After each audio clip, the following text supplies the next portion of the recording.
Have you ever wondered why so many ancient cultures, separated by oceans and thousands of years, told the same strange story, as if they all remembered something we've forgotten? I'm talking about the myths of beings who came down from the sky, who taught early humans forbidden knowledge, who created giants, who warned of floods, who shaped civilization long before history officially began. How is it possible that the Sumerians, the Dogon, the Egyptians, the ancient Hebrews, the Greeks, the Maya, and so many others echo the same pattern? Either the entire ancient world had the same dream, or they were remembering the same event. And if that's true, then our picture of human history isn't just incomplete, it's upside down. Now stay with me, because once you step into this story, you're not just learning history. You're remembering something deep, something older than memory itself. And if you're into this kind of journey, don't forget to subscribe, because we uncover the pieces of humanity that modern textbooks prefer to keep in the dark. Let's begin with a mystery that lives under the sands of Sumer, the oldest civilization we recognize, older than Egypt, older than the Maya, older than the great cities of China. The Sumerians didn't say they invented civilization. They said it was given to them. They said beings descended from the heavens, the Anunnaki, and taught humans everything from agriculture to kingship, astronomy, mathematics, laws, writing. According to their own records, humans didn't rise slowly from caves into cities. Instead, cities appeared fully formed, like someone hit a switch. And then there's the Sumerian king list, one of the strangest documents ever discovered. It lists kings who ruled for not 10 or 20 years, but for thousands, even tens of thousands of years. These weren't symbolic stories to them. They recorded these reigns as literal. But the moment the Great Flood came, a global catastrophe recorded not just in Sumer but all over the world, the lifespans dropped to normal human lengths. It's like something changed the rules of reality. Like something, or someone, pressed reset. Now pause for a moment.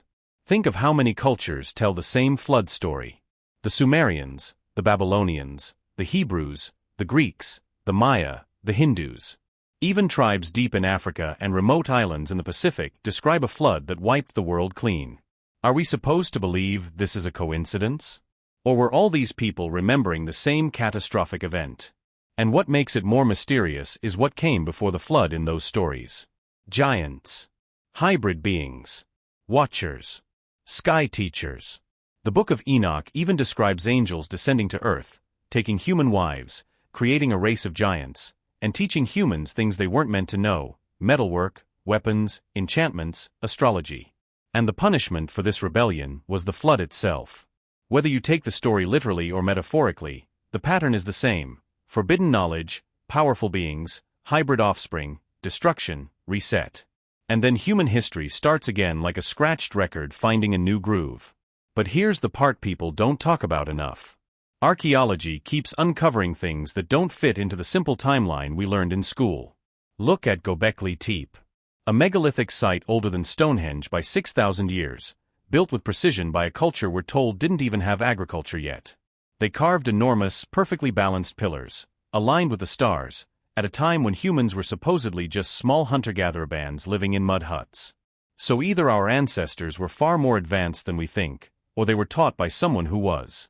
And speaking of stars, how did the Dogon people of West Africa know about the invisible companion star of Sirius?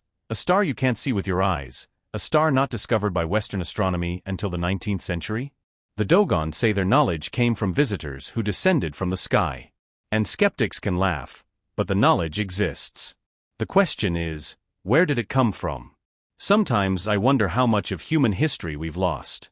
How many civilizations rose and fell long before the ones we know? How many ancient cultures spoke of gods not because they were imagining them, but because they were trying to describe something real using the only language they had? And if that intrigues you too, make sure you're subscribed, because this channel is where we follow those clues the world forgot. But let me take you deeper, because there's an idea that changes everything. The idea that human history is not a straight line, but a cycle. Civilizations rise, reach incredible heights, fall, vanish, and leave behind myths that sound impossible, until archaeology starts catching up. Maybe the pyramids weren't the first great monuments. Maybe they were the last memories of a far older tradition. And when you look at the precision of the Great Pyramid, the perfect alignments, the advanced geometry, the engineering we still can't fully explain, it starts to feel less like the beginning of civilization, and more like the echo of something much earlier. Every ancient culture talks about a golden age. A time when humans lived alongside beings of knowledge. A time when the world was different. A time when the sky itself seemed alive.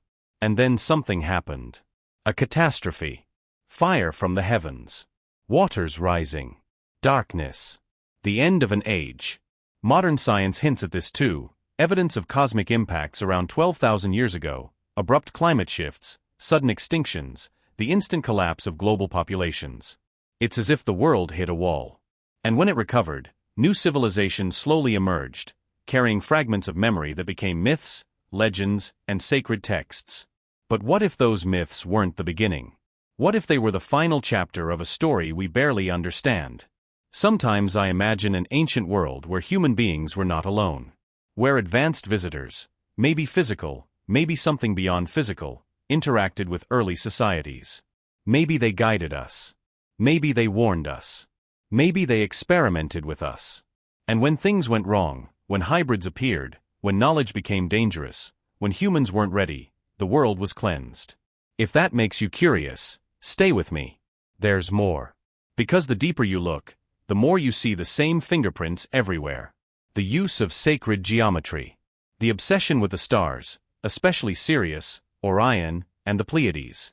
The sudden appearance of written language. The stories of knowledge stolen from the gods. The legends of giants who walked the earth. The memory of a world-ending flood that wiped the slate clean. How could cultures separated by continents carry the same memories unless there was a single origin? A shared trauma. A shared teacher. A shared fall. And I'm not here to tell you what to believe. I'm here to open the door to the possibility that the world is older, stranger, and more extraordinary than we've ever been told. Because history isn't just dates and ruins.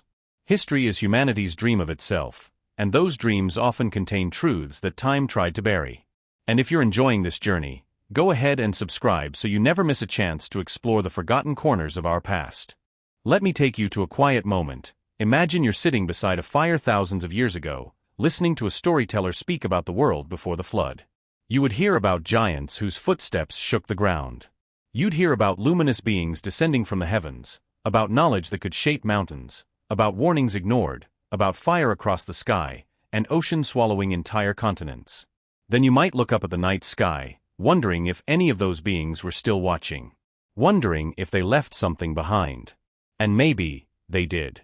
Some researchers believe that ancient structures around the world act like time capsules, not for us, but for future generations who would one day rediscover them. Monuments aligned to stars that shift over millennia. Stones placed so precisely they can survive earthquakes. Knowledge encoded in geometry and myth.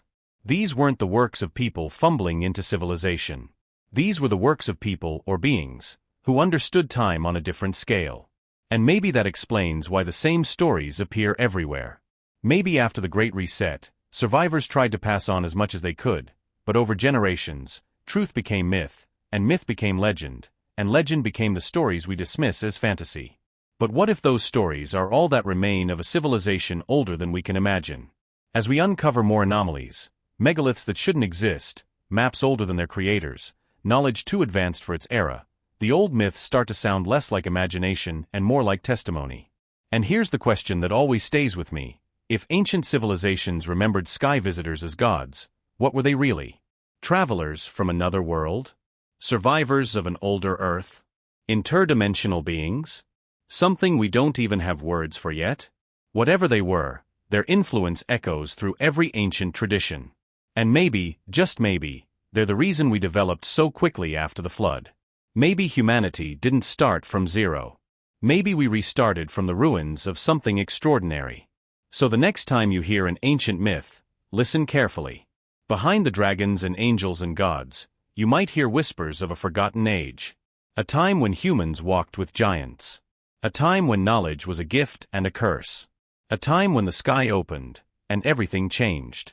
And if this kind of exploration speaks to your soul, consider subscribing. Because together we'll keep searching for the pieces of humanity's lost story, the story that lies just beyond the edge of written history. As we close, I want you to remember something. History isn't a straight line. It's a heartbeat, rising and falling, each age pulsing with life before fading into silence. And maybe, We're just beginning to remember the last beat. And when humanity finally uncovers the full truth, whether it's buried beneath sand, encoded in stone, or written in the stars, I think we'll realize that our ancestors weren't primitive. They were witnesses. Survivors.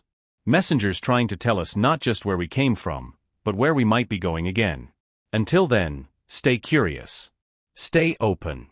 And keep your eyes on the sky, because that's where humanity's oldest memories point. And who knows, maybe one day, the sky will speak again.